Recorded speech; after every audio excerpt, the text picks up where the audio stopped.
ሰላም እንደምን አላችሁ። የጋዛ ፒስ ዲል በእስራኤልና በፓለስታይን በሌሎች አካባቢ በሚገኙ የአረብ ሀገራቶች ወይንም አረቢያን ፔኒንሱላ በማን የተወጠነ እንደሆነ ያውቃሉ? ጃሬድ ኩሽነር ይባላል። ይህን ማስተር ፕላን በጋዛ የሚገኘውን ቦርድ ኦፍ ፒስ የተባለውን ፕላን የያዘ ግለሰብ ሲሆን ማን ነው ጃሬድ ኩሽነር? ይህ ሰው በጣም ትልቅ ሚና የሚጫወት ሰው፣ ፒስ ዲል በተባለው ነገር ላይ ትልቅ ሰው እንደሆነ ይታወቃል። ይሄ ግለሰብ በዶናልድ ትራምፕ አስተዳደር በመጀመሪያው የዶናልድ ትራምፕ ተርም ላይ ከየት እንደመጣ ሳይታወቅ ብቅ ያለ ግለሰብ ነው። እንግዲህ ይሄ ሰው በአሜሪካን ሀገር የሚኖር ሰው ሲሆን በ2018 የአሜሪካ ኤምባሲ በኢየሩሳሌም እንዲኖር ካደረጉ ሰዎች መካከል ዋናውና ትልቅ ቦታ የሚሰጠው ግለሰብ ነው። የዶናልድ ትራምፕ ሴት ልጅ የሆነችውን ያገባ ሲሆን ይህ እንግዲህ ጃሬድ ኩሽነር የተባለው ሰው ይሄ ሰው ገጠመኝ ነው ወይንስ ሆን ተብሎ ለዚህ ነገር የተዘጋጀ የተወጠነ ቦታው ላይ እንዲቀመጥ የተፈለገ? በሚዲያዎች ውስጥ በብዛት የምናየው ይሄ ጃሬድ ኩሽነር የተባለው ሰው የአብርሃም አኮርድ የሚባለውን አዲስ የመጣውን ዲል እንግዲህ ይዞ የመጣ ግለሰብ ነው። ግብጽ ካይሮ በተደረገው ደግሞ የሰላም ስምምነት ላይ ትልቁን ቦታና ትልቁን ሚና የተጫወተ ግለሰብ እንደሆነ ይታወቃል።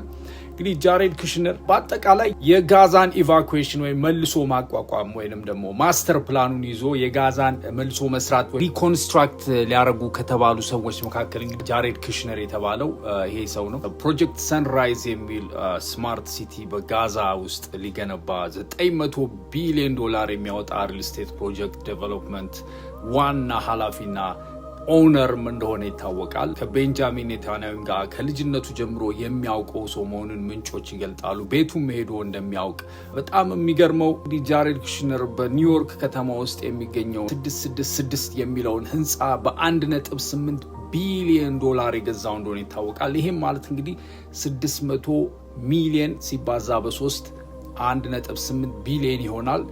እንግዲህ ኮኢንሲደንስ ነው ካላችሁ እናንተ ውሰዱት። ነገር ግን ይሄ ሰው ማን ነው የሚለውን በጣም ልናውቅ የሚገባ አስፈጻሚ ነው። በራእይ 13 ላይ ያለውን እንግዲህ አንታይ ክራይስት የሚለውን ግለሰብ በዚህ ባለው ታይም በጣም ትልቅ ሚና ያለው በዚህ በእስራኤል እና ፓለስታይን እና በሌሎች አረቢያን ፔኒንሱላ አካባቢ ላይ ትልቅ ስፍራ ያለው ግለሰብ ትልቅ ሚና እየተጫወተ ያለ ሰው ነው።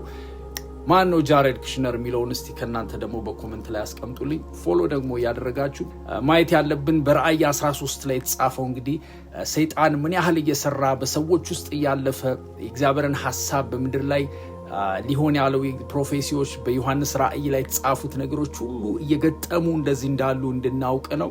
ይህንን ደግሞ ስናውቅ እንጸልያለን፣ እንበረከካለን፣ ከአምላካችን ጋር ግንኙነት ሪሌሽን እናደርጋለን ማለት ነው። መልካም ጊዜ ይሁንላችሁ።